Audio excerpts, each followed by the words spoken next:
Morning everyone, আশা করি তোমরা ঠাকুরের দয়ায় বেশ ভালো আছো। আমিও ঠাকুরের দয়ায় বেশ ভালোই আছি। সকালবেলা আজকে জলখাবার নিয়ে চলে এসেছি, পাস্তা হবে।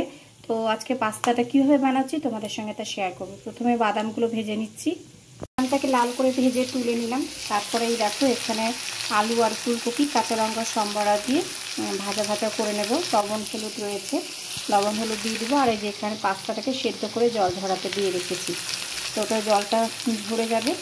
আর এইগুলো ভাজা ভাজা করে পাস্তাটা করবো খুব অল্প সময়ের মধ্যে। মেয়ের আবদারে করছি, প্লিজ তোমরা ভিডিওটা স্কিপ না করে অবশ্যই একটু দেখতে থাকো।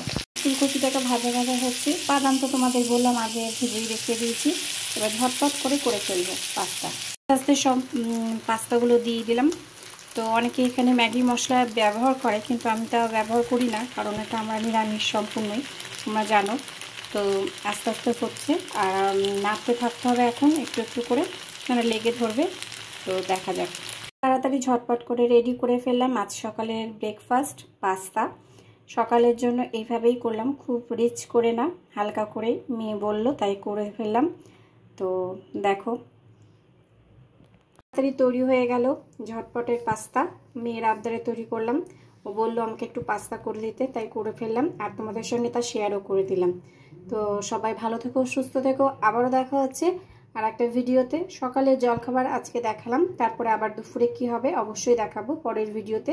তো ততক্ষণ তোমরা ভালো থেকো, সুস্থ থেকো। আবারও দেখা হচ্ছে পরবর্তী ভিডিওতে। জয় গুরু।